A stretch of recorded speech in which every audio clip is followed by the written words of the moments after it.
Get it right. Welcome back again. I'm happy to see you. If you are new here, my name is Kaas. I'm an international student studying on scholarship here in US, Eastern Illinois University. And then also, I do a lot of advocacy for international students. So if you are looking for someone to guide you, someone to mentor you for your study abroad journey, I am here. I do it for free. Yes, that is my passion. That is what I feel like doing. So make sure that you like this video, you comment, you subscribe, and then also you share. It's very important. You can also click on the notification bell so that immediately I upload a video, you'll be the first to watch it. Thank you so much for sticking and staying with me.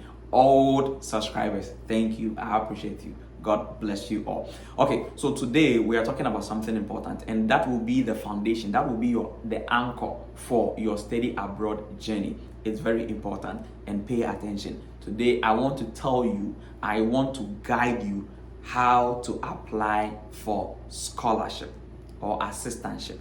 How to apply for the scholarship. How to apply. Okay, how to apply. I have videos on how to get it, or like the difference. Yes, the difference between scholarship and assistantship. I have that video as well. You can go and then watch it, and the time to apply and all those things. Yes, but this one I'm going to help you go through the process step by step.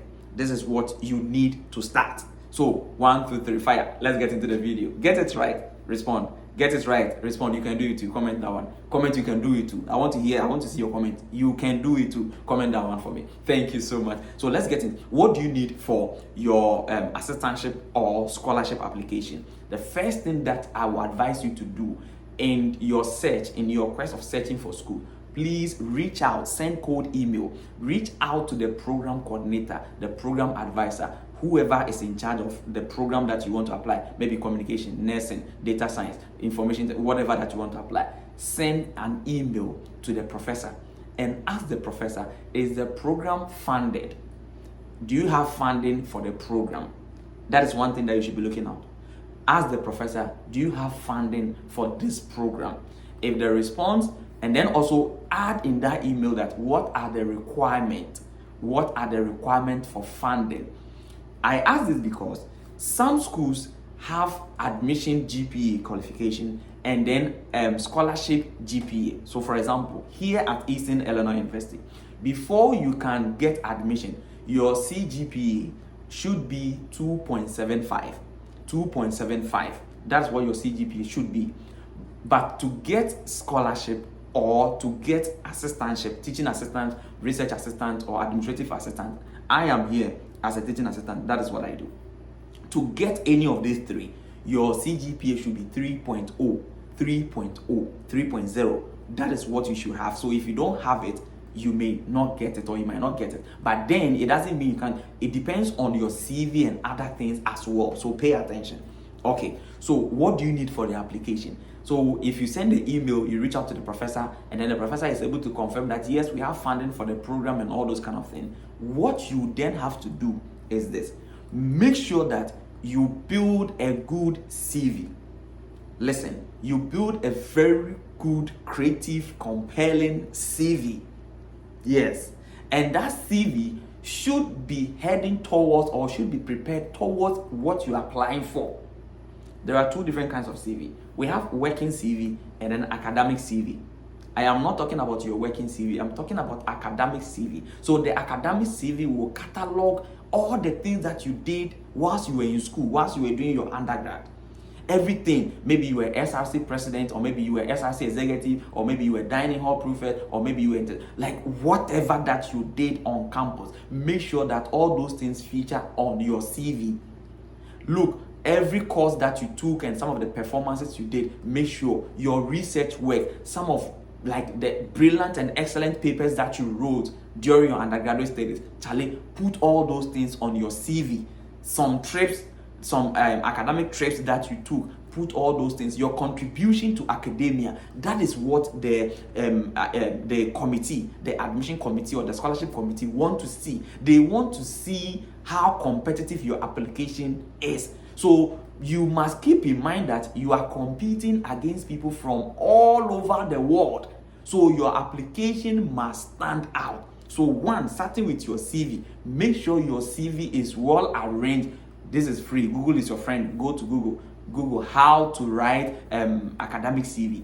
They will show you the steps, guidelines. Make sure your CV is very good. For example, I was a journalist in Ghana and I was applying for a communication program. So I needed to highlight all the things I've done in media.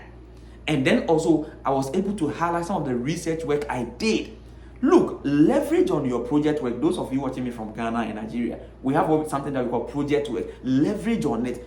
Make sure that your project work is very impactful, and then also state the importance of that. All these things, put it on your CV, and they will like it. So your CV matters most. It's an academic CV. It is not a working CV. So you must know how to arrange it. Do it very well.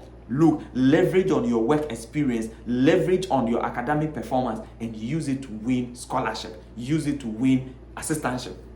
Having done this, the next thing that you should pay attention to is your statement of purpose, SOP. I'll take time to do statement of purpose another time, but pay attention to what I'm saying here. The statement of purpose basically is about where you have come from, where you are, and where you intend going in the future. That is basic. Where you have come from. So I currently have a first degree in communication, and as part of that degree, or maybe as the component of that degree, allowed me to do ABCD research, and I did this and I did it. These are the impact that I've been able to make. Then now, where are you? Like, what are you currently doing? Is it in line with what you want to apply for, or maybe you want to switch, you want to change career? You should be able to tell the committee where you are currently and what you are doing. Then you should be able to tell them your future projection. This is what I intend doing. So for example, I told them I have a first degree, and that first degree is a communication degree in development, and I have used that degree to do a lot of advocacy and created a lot of awareness about open defecation. That is what I've done in the past. Currently, I am a journalist working, and I am still doing advocacy, and I am hoping to be able to use my communication skills to solving a lot of problems, including galamsey. Galamsey is illegal mining in Ghana. All these are some of the problems I have identified in society, and I want to solve it. Now, my future projection, my future is to be able to become a great communication consultant, where I'll be able to use communication to foster development in rural communities. So where you have come from, where you are, and where you are going. Then the other thing that you add will be why this school. Why are you interested in this particular school?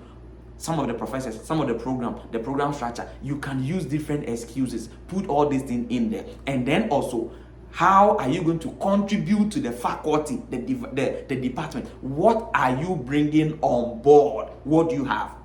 What do you have in your hand? What can you contribute? Because they don't want a liability. They don't want somebody who will just come and sit down. No, I have these skills. I have that skill. I have this knowledge. I have that knowledge. That is what they are expecting. That is what they want to see. So your statement of purpose should be very important. Subscribe, like, and comment. Please, if you need help, just say, I need help on my SOP, or I want you to review my SOP. I will do it for you. So comment, I want you to review my SOP. I will do it for you. Or I need help on my SOP.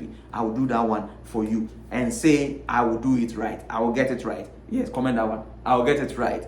Good. The next thing that you should also pay attention is the people who will give you recommendation. Make sure you know them and they write good recommendation for you, because your strong recommendation will help you. These are people who should be able to attest to your academic prowess. They should be able to attest to like what you can do.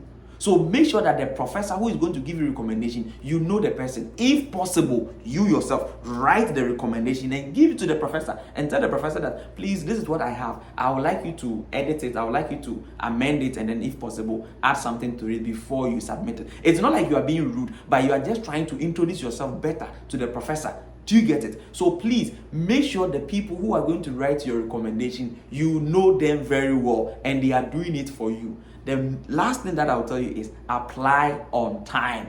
Scholarship, assistantship, they have deadline. Make sure you apply, you submit all your documents before the end of January, because February is when it will be considered. Get it right. If you're not following me, please do that, because I have a lot of information to share with you. I have done it before. I have one scholarship to Canada, I have one scholarship to US, and I know how both countries work. And I'm here to guide you and here to assist you. Get it right. Arabono Air Course. You can do it too. See you in the next video.